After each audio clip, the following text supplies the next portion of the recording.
नमस्ते बच्चों।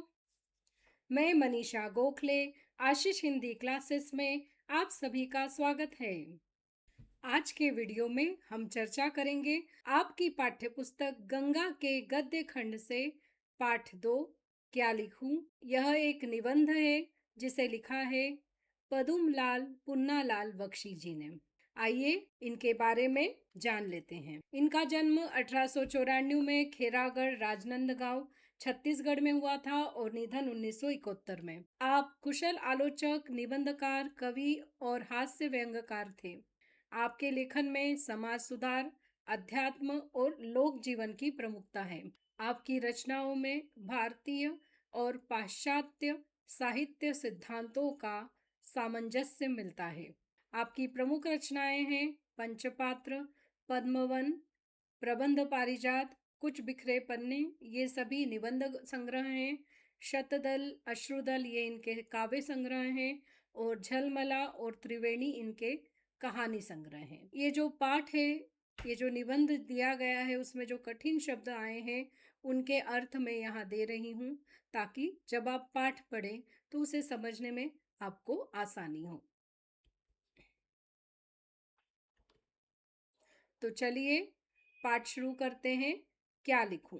जैसे कि नाम से ही स्पष्ट है क्या लिखूं, तो बच्चों कई बार आपको भी किसी को विश करना होता है या किसी को लेटर लिखना होता है, तो आपके मन में भी बहुत डाउट्स आते हैं और आप सोचते हो कि मैं क्या लिखूं। वैसे ही राइटर को यहाँ पर एक निबंध या ऐसे लिखना है और वह सोच रहा है कि क्या लिखूं। तो चलिए पदुमलाल जी के मन में क्या क्या डाउट्स आ रहे हैं, यह इस निबंध को पढ़कर जानते हैं। क्या लिखूं? मुझे आज लिखना ही पड़ेगा। अंग्रेजी के प्रसिद्ध निबंध लेखक A.G. गार्डिनर का कथन है कि लिखने की एक विशेष मानसिक स्थिति होती है। उस समय मन में कुछ ऐसी उमंग सी उठती है, हृदय में कुछ ऐसी स्फूर्ति सी आती है, मस्तिष्क में कुछ ऐसा आवेग सा उत्पन्न होता है कि लेख लिखना ही पड़ता है। तो राइटर कह रहा है कि आज मेरे ऊपर कंपल्शन आ गया है, आज मुझे कुछ लिखना ही पड़ेगा। अब ये लिखने के बारे में सोचता हूँ तो मुझे इंग्लिश के जो फेमस ऐसे राइटर थे, निबंध लेखक मतलब ऐसे राइटर कौन थे? A.G. गार्डिनर। उन्होंने जो एक वाक्य दिया था वो याद आ रहा है। वो कहते हैं कि राइटिंग के लिए एक मेंटल स्टेट होती है, एक स्पेशल मेंटल स्टेट होती है, जब आपके मन में बहुत सी उमंग, एक लहर सी उठती है और एक एक्साइटमेंट रहता है, स्फूर्ति रहती है, उत्साह रहता है और मस्तिष्क में कुछ ऐसा आवेग आता है, मतलब विचारों का ऐसा प्रवाह उत्पन्न होता है कि हमें उन विचारों को कहीं ना कहीं लिखना ही पड़ता है। उस समय विषय की चिंता नहीं रहती, मतलब उस समय हम किस टॉपिक पर लिखें ये टेंशन नहीं रहता है, क्योंकि हमारे माइंड में इतने सारे थॉट्स रहते हैं कि हम किसी भी टॉपिक पर लिख सकते हैं। कोई भी विषय हो उसमें हम अपने हृदय के आवेग को भर ही देते हैं, मतलब कोई भी टॉपिक हमें दे पर हमारा जो मोमेंटम रहता है, जो हमारा मन रहता है, वो इतने सारे विचारों से भरा हुआ रहता है कि उसमें हम किसी भी टॉपिक पर लिख पाते हैं। हेड टांगने के लिए कोई भी खूंटी काम दे सकती है, उसी तरह अपने मनोभावों को व्यक्त करने के लिए कोई भी विषय उपयुक्त है। असली वस्तु है हेड, खूंटी नहीं। इसी तरह मन के भाव ही तो यथार्थ वस्तु हैं, विषय नहीं। तो राइटर यहाँ पर हमें एक एग्जाम्पल दे रहे हैं। पदुमलाल जी कह रहे हैं कि जैसे कि हमारी टोपी है, हैट है, उसे अगर हमें टांगना हो तो हम किसी भी हैंगर के ऊपर टांग सकते हैं, किसी भी नेल के ऊपर टांग सकते हैं, किसी भी खूंटी के ऊपर टांग सकते हैं। उसके लिए हेट होना तो ज़रूरी है, तभी तो हम किसी खूंटी पर उसे लगाएंगे। लेकिन अगर हेट ही नहीं होगी तो खूंटी कोई सी भी हो, कोई फर्क नहीं पड़ेगा। तो उसी तरह जो मनोभाव है, हमारे मन के थॉट्स हैं, उनको अगर हमें एक्सप्रेस करना है तो कोई भी टॉपिक चल सकता है। लेकिन अगर हमारे मन में थॉट्स ही नहीं आएंगे और अगर टॉपिक ढेर सारे हों तो भी हम कुछ लिख नहीं पाएंगे। तो टॉपिक से भी ज़्यादा इम्पॉर्टेंट क्या होता है? हमारे थॉट्स, हमारे विचार, हमारे मन के भाव। और वही यथार्थ वस्तु है, वही रियलिटी है, वही सच है, विषय नहीं, टॉपिक नहीं। जो मन के भाव हैं वही सच है। गार्डिनर साहब के इस कथन की यथार्थता में मुझे संदेह नहीं, मतलब उनका ये जो उन्होंने वाक्य बोला उसकी सच्चाई पे मुझे कोई डाउट नहीं है। पर मेरे लिए कठिनता यह है कि मैंने उस मानसिक स्थिति का अनुभव ही नहीं किया है जिसमें भाव अपने आप उत्थित हो जाते हैं।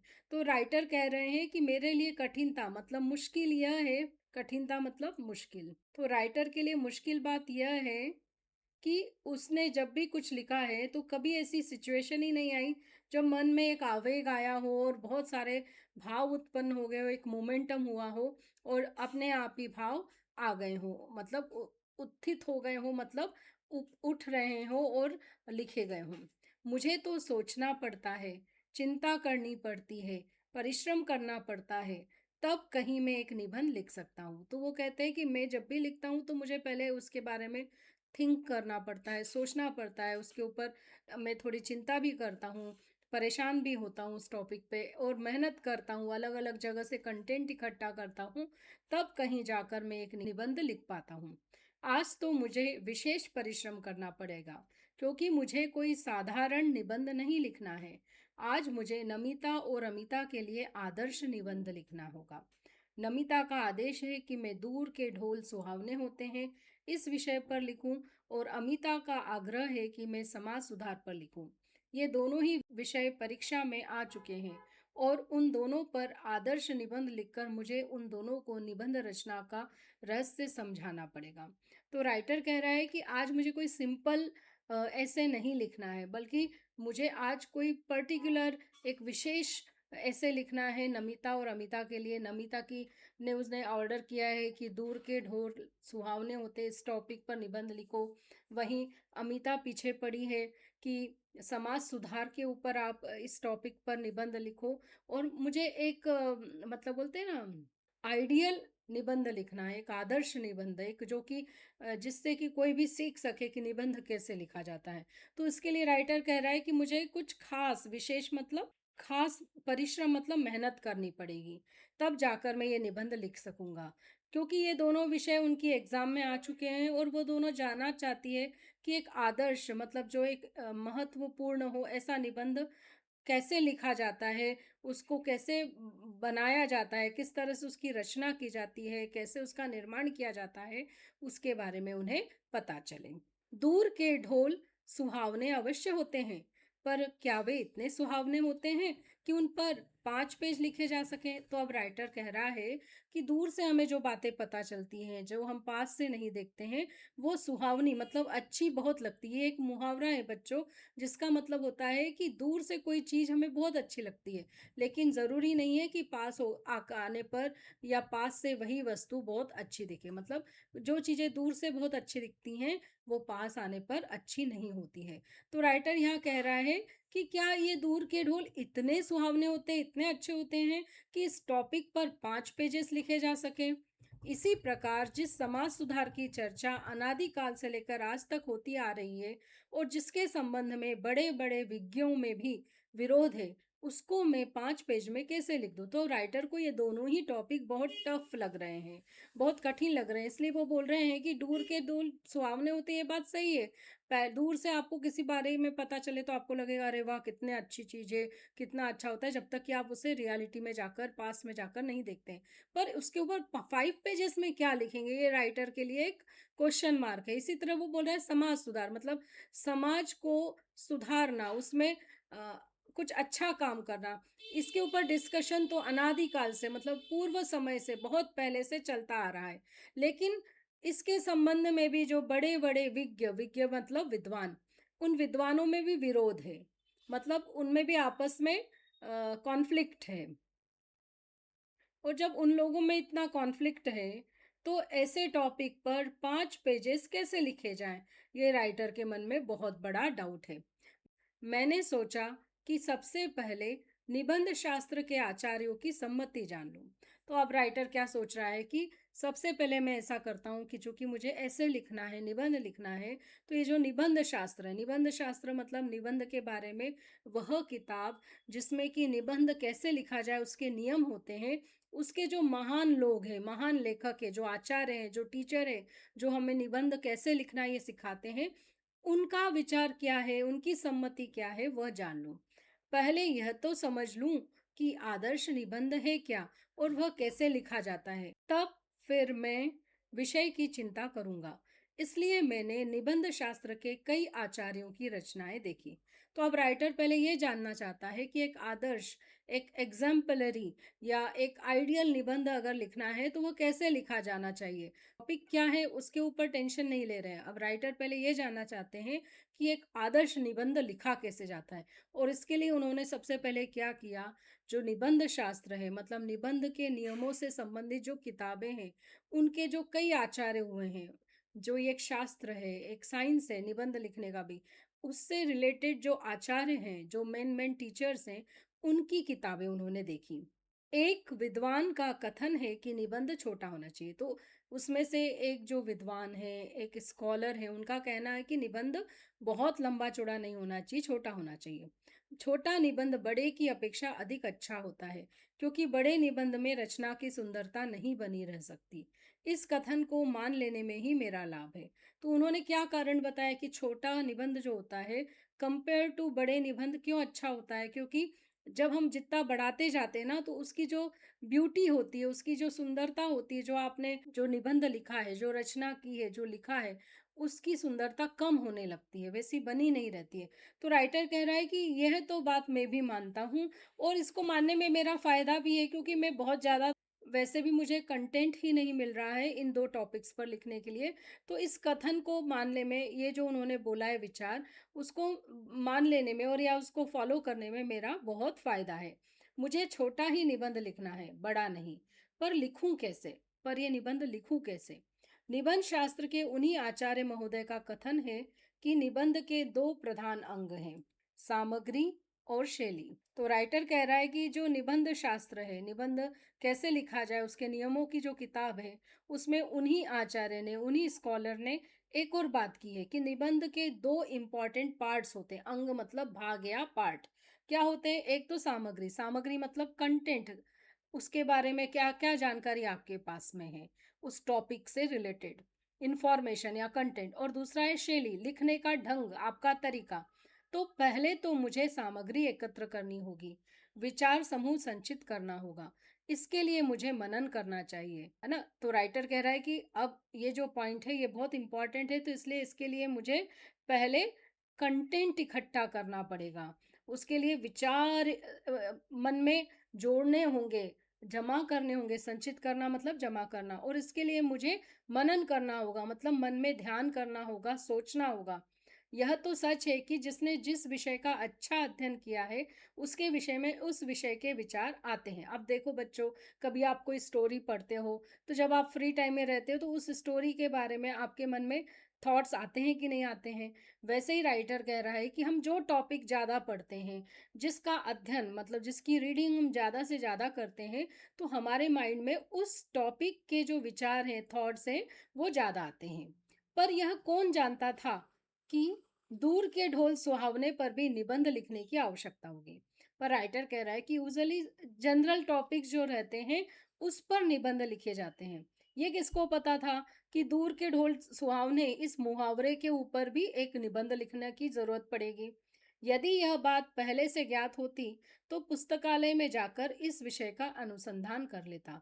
पर अब समय नहीं है। तो राइटर कह रहा है, अगर ये बात मुझे पहले से पता होती कि मुझे इस टॉपिक पर निबंध लिखना है, तो मैं लाइब्रेरी जाकर इस विषय पर अनुसंधान कर लेता, खोज कर लेता, डिस्कवरी कर लेता, अलग-अलग बुक्स पढ़ता। पर अब टाइम ही नहीं है। मुझे तो यहीं बैठकर 2 ही घंटों में 2 निबंध तैयार कर देने होंगे। तो अब मुझे लाइब्रेरी जाने का टाइम नहीं है, तो मुझे अभी इन 2 आवर्स जो मुझे मिले हैं, 2 घंटे मिले हैं, उसमें मुझे ये 2 निबंध या जो 2 टॉपिक है, उस पर ऐसे लिखकर तैयार करना है। यहाँ ना तो विश्वकोश है और ना कोई ऐसा ग्रंथ जिसमें इन विषयों की सामग्री उपलब्ध हो सके।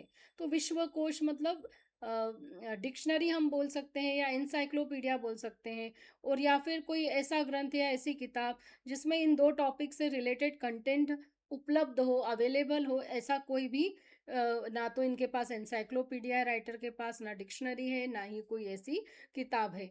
अब तो मुझे अपने ही ज्ञान पर विश्वास कर लिखना होगा। तो अब मेरा अंदर, मेरे माइंड में अभी तक जो नॉलेज मैंने इकट्ठा किया है, उसी के भरोसे on the basis of that knowledge only I have to write on this two topics. तो मतलब राइटर कह रहा है कि अब ना तो मैं किसी किताब की मदद ले सकता हूँ, ना मेरे पास डिक्शनरी या एनसाइक्लोपीडिया है कि जिसकी मदद लेकर मैं इन दो टॉपिक्स पर कुछ लिख पाऊँ। तो अब यही है कि जो मुझे आता है, जो मैं जानता हूँ इन दो टॉपिक्स के बारे में, वही मुझे लिखना होगा। विज्ञों का कथन है कि निबंध लिखने के पहले उसकी रूपरेखा बना लेनी चाहिए। तो विज्ञों विज्ञों मतलब विद्वानों का यह कहना है कि अगर हमें कोई निबंध लिखना है तो उसके पहले उसकी रूपरेखा मतलब एक एक आउटलाइन है या एक माइंड में बना लेना चाहिए। अतएव सबसे पहले मुझे दूर के ढोल सुहावने की रूपरेखा बनानी है। तो मुझे उसकी आउटलाइन तैयार करनी है कि मुझे क्या क्या इस टॉपिक पर लिखना है। मैं सोच ही नहीं सकता कि इस विषय की कैसी रूपरेखा है। निबंध लिख लेने के बाद मैं उसका सारांश कुछ ही वाक्यों में भले ही लिख दूं, पर निबंध लिखने के पहले उसका सार 10-5 शब्दों में कैसे लिखा जाए। तो यहाँ पर राइटर कह रहा है कि उसके साथ प्रॉब्लम क्या है कि अगर वो कोई टॉपिक पर ऐसे लिखता है तो बाद में उसकी वो समरी या सारांश कुछ वाक्यों में आसानी से लिख सकता है, लेकिन कोई किसी टॉपिक पर लिखने से पहले ही उसकी समरी 10-5 शब्दों में लिखना या उसका आउटलाइन या माइंड में बनाना, यह उसको बहुत मुश्किल लग रहा है और उसे प्रश्न उसके मन में उठ रहा है कि मैं ये कैसे करूँगा? क्या सचमुच हिंदी के सब विज्ञ लेखक पहले से अपने अपने निबंधों के लिए रूपरेखा तैयार कर लेते हैं? अब उनके मन में ये भी डाउट आ रहा है और क्वेश्चन आ रहा है कि जो हिंदी के जो राइटर हैं, जो निबंध लिखते हैं, क्या वो भी ऐसा करते हैं? क्या वो भी एक आउटलाइन बनाते हैं? अब वो बता रहे हैं कि जो एजी गार्डिनर थे, उनको तो अपने लेखों का शीर्षक बनाने में ही सबसे अधिक कठिनाई होती है। उन्होंने लिखा कि मैं लेख लिखता हूँ और शीर्षक देने का भार मैं अपने मित्र पर छोड़ देता हूँ। तो मतलब यहाँ पर वो बता रहे हैं कि उन्हें कभी भी टाइटल लिखने में बहुत प्रॉब्लम आती थी, तो इसलिए वो क्या करते थे, जो भी उनके मन में भाव आते थे उस पर कोई आर्टिकल या लेख लिख देते थे और फिर शीर्षक या उसका नाम जो रहता था, जो टाइटल है, वो देने का भार मतलब उस आर्टिकल को टाइटल देने का काम वो अपने दोस्तों पर छोड़ देते थे। उन्होंने यह भी लिखा है कि शेक्सपियर को भी नाटक लिखने में उतनी कठिनाई ना हुई होगी जितनी कठिनाई नाटकों के नामकरण में हुई होगी। तो वो एक और एग्जाम्पल दे रहे हैं जो ड्रामा राइटर है शेक्सपियर, उनके बारे में कि शेक्सपियर को ड्रामा तो बड़ी आसानी से लिख लेते थे, उन्हें कोई डिफ़िकल्टी नहीं होती थी, पर उन्हें डिफ़िकल्टी होती थी उसको टाइटल या नाम देने में। तभी तो घबराकर नाम न रख सकने के कारण उन्होंने अपने एक नाटक का नाम रखा, जैसा तुम चाहो। इसलिए मुझसे तो रूपरेखा तैयार ना होगी। तो वो बता रहे हैं कि एक बार तो शेक्सपियर को जब उनके एक नाटक के लिए टाइटल नहीं मिल रहा था कि क्या रखे, तो उन्होंने उसका टाइटल रख दिया जैसा तुम चाहो, मतलब इस ऑडियंस पर सब डिपेंड हो गया। तो इसलिए राइटर कह रहा है कि ये जो आउटलाइन बनाना या रूपरेखा या माइंड में बनाना, यह मुझसे तो नहीं होगा। अब मुझे शैली निश्चित करना है, अब मुझे लिखने का ढंग निश्चित करना है, फिक्स करना है। आचार्य महोदय का कथन है कि भाषा में प्रवाह होना चाहिए, मतलब भाषा में एक फ्लो होना चाहिए, गति होनी चाहिए। इसके लिए वाक्य छोटे छोटे हों पर एक दूसरे से संबंध हो, मतलब हमें लंबे लंबे सेंटेंस नहीं लिखना है, छोटे छोटे सेंटेंस लिखना है और जो एक दूसरे से संबद्ध हो मतलब जुड़े हुए हों, संबद्ध। यह तो बिल्कुल ठीक है, मैं छोटे छोटे वाक्य अच्छी तरह लिख सकता हूँ, पर मैं हूँ मास्टर, मतलब मैं एक टीचर हूँ, तो मैं छोटे छोटे सेंटेंसेस तो बड़ी आसानी से लिख सकता हूँ, पर मैं हूँ तो एक टीचर। अपनी विद्वता मतलब अपना नॉलेज, अपना ज्ञान, उसका प्रदर्शन करने के लिए मतलब दिखावा करने के लिए, अपना गौरव स्थापित करने के लिए मतलब अपना ग्रेटनेस बताने के लिए लोगों में कि मैं कितना महान हूँ, यह आवश्यक है कि वाक्य कम से कम आधे पृष्ठ में समाप्त हो। मतलब अगर आप एक सेंटेंस लिखो तो वह सेंटेंस इतना बड़ा हो कि आपका हाफ पेज उसमें लग जाए। अब वो उसके लिए एग्जाम्पल दे रहे हैं कि जैसे बाण भट्ट है जो संस्कृत के कवि हैं, उन्होंने कादम्बरी में ऐसे ही वाक्य लिखे हैं। वाक्यों में अस्पष्टता भी चाहिए, क्योंकि यह अस्पष्टता या दुर्बोधता गांभीर्य ला देती। तो राइटर यहाँ पर कह रहे हैं कि जो सेंटेंस लिखे जाते हैं उसमें अस्पष्टता मतलब समझ में ना आना, स्पष्ट ना होना, यह भी होना चाहिए, क्योंकि ये जो दुर्बोधता है या बोध होने में जो कठिनाई है, वह उस विषय को गंभीर बनाती है। गांभीर्य लाती है मतलब गंभीरता लाती है, सीरियसनेस लाती है।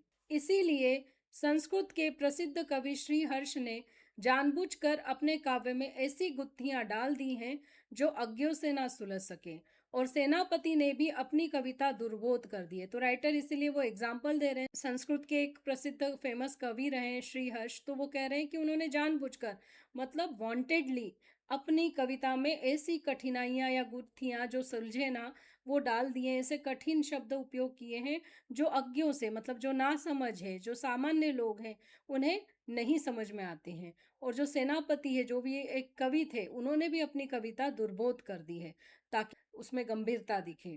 तभी तो अलंकारों, मुहावरों और लोकोक्तियों का समावेश भी निबंधों के लिए आवश्यक बताया जाता है। तब किया जाए, तो वो कह रहे इसीलिए कहा जाता है कि अलंकारों का प्रयोग किया जाए, मतलब ऐसे शब्दों का प्रयोग किया जाए जो वाक्य को सुंदर बनाए, या फिर मुहावरों का प्रयोग जो अलग अर्थ देते हैं, लोकोक्तियां हैं, कहावतें हैं, इनका समावेश मतलब उसे मिलाया जाए निबंधों में, उसे कंपलसरी माना जाता है निबंध में या ऐसे राइटिंग में उनको मिलाना, जिससे कि वह और अच्छा लगे। तब क्या किया जाए? अब राइटर ये पूछ रहा है। अब वो एक और, ये तो हो गया हमारे हिंदी साहित्य के जो निबंध के जो आचार्य हैं उनके बारे में। अब वो अंग्रेजी के निबंधकारों के बारे में बता रहा है कि अंग्रेजी में जो निबंधकार होते हैं, ऐसे राइटर होते हैं, उन्होंने एक दूसरी ही पद्धति, एक दूसरा तरीका अपनाया है। उनके निबंध इन आचार्यों की कसौटी पर भले ही खरे सिद्ध ना हो, पर अंग्रेजी साहित्य में उनका मान अवश्य है। तो उनके ये जो ऐसे हैं, वो अगर हम हिंदी के इन आचार्य जो गुरु हुए हैं, जो निबंध राइटर के जो रूल्स बताते हैं, उनके पैमाने पर, उनके कसौटी पर वो खरे मतलब सही नहीं है। तो ये जो इंग्लिश राइटर्स के जो ऐसे हैं, वो भले ये हिंदी के जो आचार्य हैं, जो गुरु हैं, जिन लोगों ने निबंध के नियम बनाए हैं, तो उन नियमों के कसौटी पर मतलब उनका जो मानदंड है, जो निकष है, उस पे तो वो करेक्ट नहीं होंगे, खरे नहीं होंगे, मतलब सही नहीं माने जाएंगे। पर इंग्लिश लिटरेचर में उनको बहुत रिस्पेक्ट दी जाती है, उनका बहुत मान है। उस पद्धति के जन्मदाता मार्टिन समझे जाते हैं। उन्होंने स्वयं जो कुछ देखा, सुना और अनुभव किया, उसी को अपने निबंधों में लिपिबद्ध किया। तो ये जो टेक्निक है, ये जो पद्धति है, जो लिखने का ढंग है, उसके जन्मदाता कौन कहलाते हैं? मार्टिन। जिन्होंने क्या किया, जो कुछ देखा, सुना और जो एक्सपीरियंस किया, उसी को अपने आर्टिकल्स में, अपने ऐसे में लिख दिया। ऐसे निबंधों की सबसे बड़ी विशेषता यह है कि वे मन की स्वच्छंद रचनाएं हैं। तो वो किसी पर्टिकुलर टॉपिक को लेकर नहीं लिखे जाते, मन में जो विचार आते हैं उसे स्वच्छंद, स्वच्छंद मतलब फ्रीली, स्वतंत्र रूप से लिख दिया जाता है। उनमें ना कवि की उदात्त कल्पना रहती है, ना आख्यायिका लेखक की सूक्ष्म दृष्टि और ना विज्ञों की गंभीर तर्कपूर्ण विवेचना। तो जब इस तरह से मन की बातें लिखी दी जाती हैं, तो ना तो उसमें कवि की तरह बड़ा उदात्त मतलब बहुत ओपन माइंडेड इमेजिनेशन किया जाता है, ना ही आख्यायिका या लेखक की सूक्ष्म दृष्टि होती है कि मतलब एक राइटर की तरह, एक ऐसे राइटर की तरह बहुत बारीक नज़र से देखा जाए, और ना ही विद्वानों की गंभीर तर्कपूर्ण रीजनिंग वाली विवेचना होती है, मतलब उसमें कंक्लूजन नहीं निकाला जाता है, तर्क नहीं दिए जाते हैं। उसमें लेखक की सच्ची अनुभूति रहती है, मतलब जो राइटर है उसको, उसके जो एक्सपीरियंस होते हैं, रियल लाइफ एक्सपीरियंस, वो रहते हैं। उनमें उसके सच्चे भावों की सच्ची अभिव्यक्ति होती है, उनमें उसका उल्लास रहता है। ये निबंध तो उस मानसिक स्थिति में लिखे जाते हैं जिसमें ना ज्ञान की गरिमा रहती है और ना कल्पना की महिमा, जिसमें जीवन का गौरव भूलकर हम अपने में ही लीन हो जाते हैं, जिसमें हम संसार को अपनी ही दृष्टि से देखते हैं और अपने ही भाव से ग्रहण करते हैं। तो यहाँ पर राइटर कह रहा है कि इस तरह के जो निबंध लिखे जाते हैं, उसमें मन की सिचुएशन रहती है, मन की कंडीशन रहती है। ना तो वहाँ नॉलेज का ग्रेटनेस बताया जाता है, ना ही इमेजिन करके बहुत बड़ा वर्ल्ड क्रिएट किया जाता है, ना ही वो ये सोचते हैं कि वो किस पोजीशन पर है और उस पोजीशन को ध्यान में रख के उन्हें यह आर्टिकल लिखना है या ऐसे लिखना है, बल्कि वो अपने विचारों में लीन हो जाते हैं, उसमें खो जाते हैं, और फिर उन्हें जो संसार दिखता है, जो उनके मन में भाव आते हैं, उन भावों को वो अभिव्यक्त करते हैं या उन भावों को वो एक्सप्रेस करते हैं, और इस तरह से वो कोई ऐसे या आर्टिकल लिखते हैं। तब इसी पद्धति का अनुसरण कर मैं भी क्यों ना निबंध लिखूं। अब राइटर को लग रहा है कि इतने ज़्यादा रूल्स रेगुलेशन की जगह मैं अगर इसी वे ऑफ राइटिंग का अनुसरण करूं, मतलब उसको फॉलो करूं और उसको फॉलो करके मैं निबंध लिखूं, तो पर मुझे तो दो निबंध लिखने होंगे, पर मुझे एक निबंध नहीं लिखना है, मुझे दो सब्जेक्ट्स पर निबंध लिखने हैं। तब राइटर को अमीर खुसरो की याद आ जाती है एक कहानी। एक बार जब उन्हें प्यास लगी थी और वो एक कुएं के पास पहुंचे थे, तो वहां चार महिलाएं, चार औरतें पानी भर रही थी।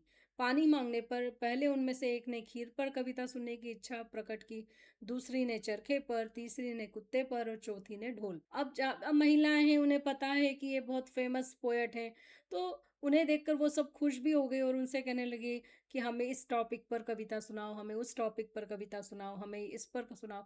जैसे एक ने कहा कि उसे खीर टॉपिक पर कविता सुनना है, तो दूसरी ने कहा मुझे चरखे पर सुनना है, तीसरी महिला ने कहा मुझे कुत्ते पर सुनना है, चौथी ने कहा ढोल पर। अब अमीर खुसरो क्या थे, वो एक बहुत ही हाईली टैलेंटेड थे, प्रतिभावान थे। उन्होंने एक ही पद्य, मतलब एक ही कविता की दो लाइनों में चारों महिलाओं की इच्छा की पूर्ति कर दी। चारों जो उन्होंने विश किया था कि हमें इस टॉपिक पे चाहिए, वो उन्होंने चार दो लाइनों में ही लिख दिया। उन्होंने क्या लिखा, खीर पकाई जतन से, मतलब बहुत मेहनत कर कर खीर पकाई और फिर चरखा चलाने लगी। तब तक क्या हो गया, आया कुत्ता खा गया, तू बैठी ढोल बजा। अब तुम दूसरे काम में लग गए, अब देखो कुत्ता खाकर चला गया, अब तुम बैठो और आराम से ढोल बजाती रहो। तो राइटर कह रहा है कि मुझ में खुसरो की प्रतिभा नहीं है कि मुझे बच्चों ने बोल दिया कि दो टॉपिक पर लिखो और मैं एक ही इसमें दोनों टॉपिक को कवर कर लूँ, पर उनकी इस पद्धति को स्वीकार करने से मेरी कठिनाई आधी रह जाती। पर अगर मैं इस तरह से दोनों ही टॉपिक को मिक्स कर दूँ, तो शायद मुझे जो डिफ़िकल्टी हो रही है वो आधी रह जाएगी।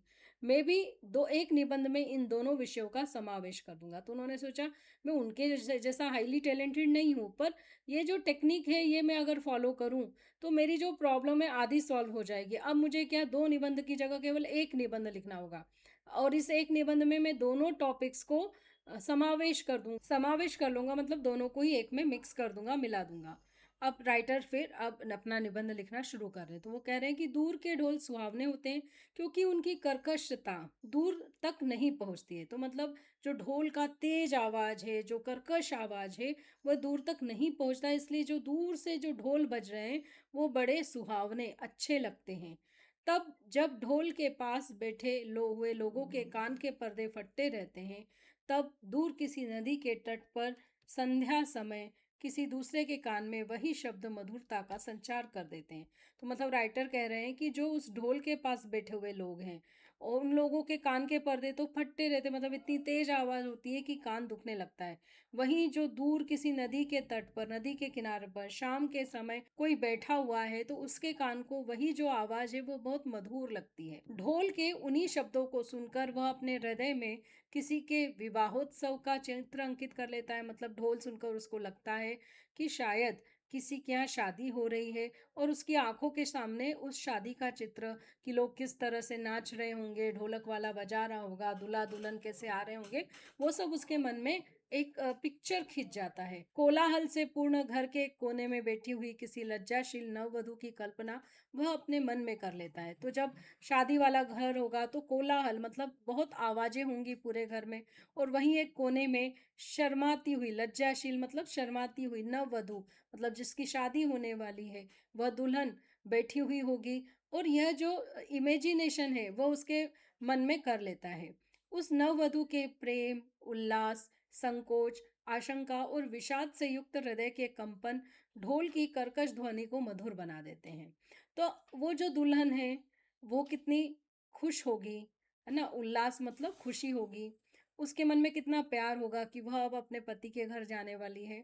थोड़ा संकोच भी होगा क्योंकि वो नए घर में जाने वाली है, हेजिटेशन रहता है नई जगह जाने पर, आशंका भी रहेगी, डाउट भी रहेगा कि जो नई फैमिली है वो कैसी है, क्या मेरा सब कुछ ठीक से होगा उस नए घर में, सब लोग अच्छे होंगे क्या।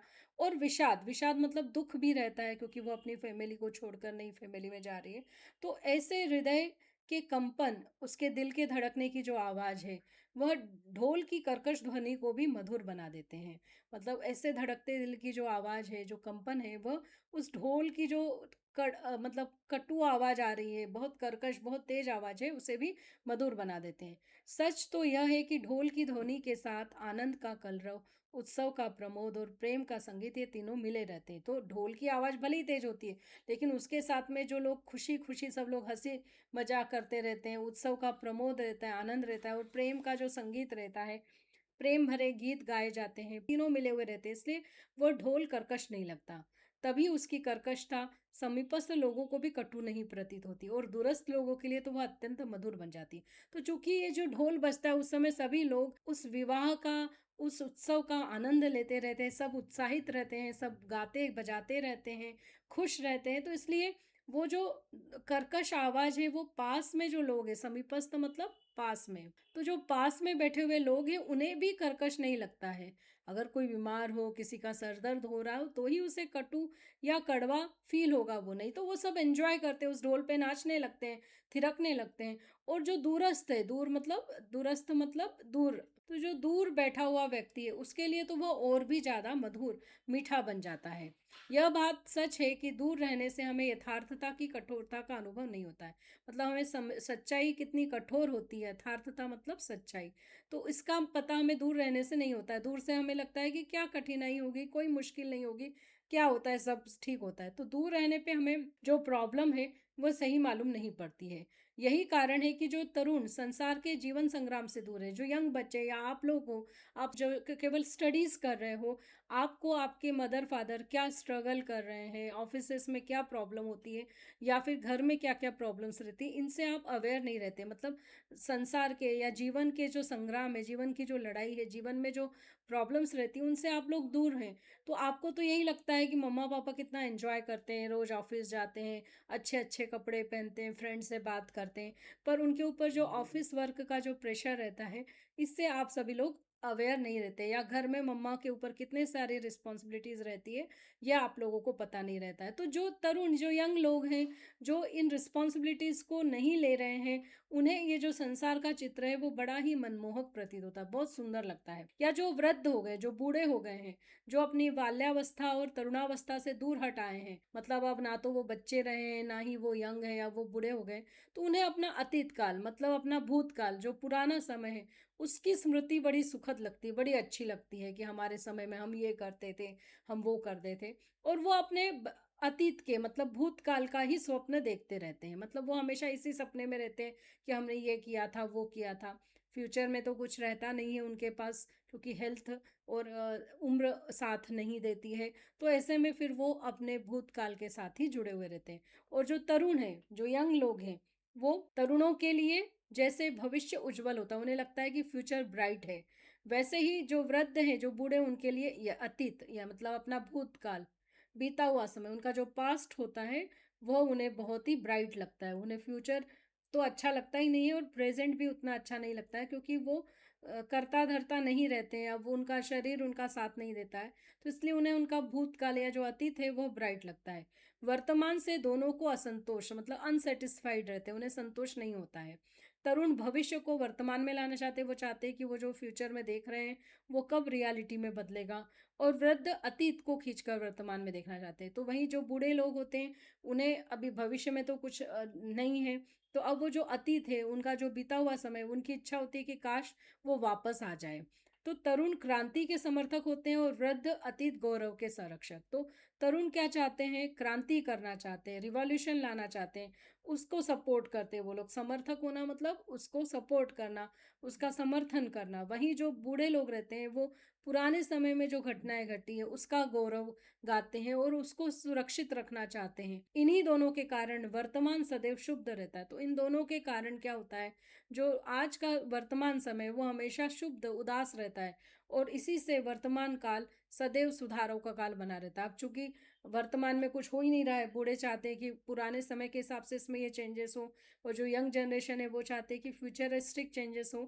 तो इसलिए जो वर्तमान है, जो प्रेज़ेंट है, वो हमेशा सुधार, मतलब चेंजेस का समय बना हुआ रहता है। उसमें वो हमेशा कुछ अच्छा करना चाहते हैं। तो मनुष्य जाति के इतिहास में कोई ऐसा काल नहीं हुआ जब सुधारों की आवश्यकता नहीं होती। ह्यूमन सोसाइटी जो है, अगर हम उसका इतिहास मतलब उसकी हिस्ट्री देखें, तो ऐसा कोई भी एरा नहीं मिलेगा आपको, ऐसा कोई भी टाइम नहीं मिलेगा जब सुधारों की ज़रूरत मतलब जहाँ पर चेंजेस नहीं लाए गए। तभी तो आज तक कितने सारे सुधारक हो गए। तो मनुष्य जाति के इतिहास में मतलब ह्यूमन हिस्ट्री में ऐसा कोई सा भी एरा नहीं हुआ जब रिफॉर्म्स की ज़रूरत नहीं हो। सुधार मतलब कामों को ठीक करने की ज़रूरत नहीं हो या नियमों को ठीक करने की ज़रूरत नहीं हो। तभी तो आज तक कितने ही सुधारक रिफॉर्मर हुए हैं। पर सुधारों का अंत यहाँ ये एंडलेस है। अभी भी लगता है कि अभी भी सोसाइटी में इन इन बातों में चेंजेस आना चाहिए, सुधार होना चाहिए, उन्हें ठीक करने की ज़रूरत है। तो जैसे कि भारत की हिस्ट्री में देखें तो गौतम बुद्ध हुए, महावीर स्वामी हुए, फिर नागार्जुन, शंकराचार्य, कबीर, नानक, राजा राम मोहन राय, स्वामी दयानंद और महात्मा गांधी, ऐसे सुधारकों की जो गणना है, इनके नाम समाप्त नहीं होते हैं। आज भी आपको ये रिफॉर्मर्स या समाज में बदलाव लाने वाले ये जो ग्रुप है वो नगर नगर और गांव गांव में मिल जाएगा। यह सच है कि जीवन में नए नए दोष उत्पन्न होते हैं। तो जैसे जैसे समाज में चेंजेस आते हैं तो नए नए प्रॉब्लम्स भी उत्पन्न होते, कमियां भी आती है। दोष मतलब कमियां, और नए नए सुधार हो जाते। तो इन कमियों को ठीक करना मतलब सुधार। ना दोषों का अंत है और ना सुधारों का। तो जब दोष होंगे, कमियां होंगे, तो उन्हें सुधारा भी जाएगा। जो कभी सुधारते वही आज दोष हो गए। तो पहले जिन्हें सुधार माना जाता था वही आज प्रॉब्लम क्रिएट कर रहे हैं, इसलिए कमी बन गए हैं। और उन सुधारों का फिर नव सुधार किया जाता है, तो अब वो प्रॉब्लम क्रिएट कर रहे हैं, तो अब वो सुधार ना रह के दोष हो गए, इसलिए उनको फिर से नई तरह से सुधारा जा रहा है। तभी तो यह जीवन प्रगतिशील माना जाता है। इसीलिए तो ये कहा जाता है कि ये जो लाइफ है ये प्रोग्रेसिव है। हमेशा यहाँ पर नए नए चेंजेस, रिफॉर्म्स आते रहते हैं। हिंदी में प्रगतिशील साहित्य का निर्माण हो रहा है। उसके निर्माता यह समझ रहे हैं कि उनके साहित्य में भविष्य का गौरव निहित है, पर कुछ ही समय के बाद उनका यह साहित्य भी अतीत का स्मारक हो जाएगा। और आज जो तरुण है वही वृद्ध होकर अतीत के गौरव का स्वप्न देखेंगे। उनके स्थान में तरुणों का फिर दूसरा दल आ जाएगा जो भविष्य का स्वप्न देखेगा। दोनों के ही स्वप्न सुखद होते हैं क्योंकि दूर के ढोल सुहावने होते हैं। तो हिंदी में ऐसा प्रोग्रेसिव लिटरेचर आ रहा है, प्रगतिशील विकासवादी लिटरेचर का निर्माण हो रहा है, ऐसा मनाया जा रहा है। तो उसके जो निर्माता है, जो राइटर्स हैं, वो यह समझ रहे हैं कि उनके लिटरेचर में, उनके साहित्य में भविष्य, भविष्य मतलब फ्यूचरिस्टिक होना चाहिए, उसका गौरव निहित होना चाहिए। पर कुछ समय बाद यही जो लिटरेचर है वो अतीत का स्मारक, क्योंकि वो पुराना हो जाता है, तो फिर ये पास्ट का स्मारक हो जाता है। अतीत का मतलब पास्ट का मेमोरियल बन जाता है। और आज जो तरुण है, आज जो यंग है, वही बूढ़े होने पर अतीत के गौरव का स्वप्न देखने लगते हैं। मतलब वो अब अपने पुराने समय में ही रहते हैं और पुराने समय के ही सपने देखते हैं। उन्हें लगता है कि आज में भी वही पुराना समय वापस आ जाना चाहिए। और उनकी जगह नए राइटर्स आते हैं, यंग राइटर्स आते हैं, उनका नया ग्रुप आता है जो भविष्य के सपने देखता है, फ्यूचरिस्टिक उनकी थॉट वे होता है। तो अब दोनों के लिए जो सपने हैं वो सुखद है, दोनों खुश हैं। एक अपने अतीत के सपने देखकर और एक अपने फ्यूचर के, पर रियलिटी दोनों ही नहीं है। इसलिए वो कह रहे हैं कि ये चूंकि दोनों ही बातें दूर है, ना तो पास्ट हमारे पास है ना ही फ्यूचर हमारे पास है, तो ये दोनों ही दूर हैं। और जो दूर के ढोल होते हैं वो सुहावने होते हैं। मतलब जो सच्चाई नहीं है वो अच्छी लगती है, पर जब हमें सच्चाई का सामना होता है उसकी कटुता का पता चलता है। तो दूर से जो है वो बड़ा अच्छा लगता है सब कुछ, पर यथार्थ में आने पर उसके कटुता का, उसकी कड़वाहट का पता चलता है। अगले वीडियो में चर्चा करेंगे इस पाठ के प्रश्नोत्तरों पर। तब तक के लिए धन्यवाद।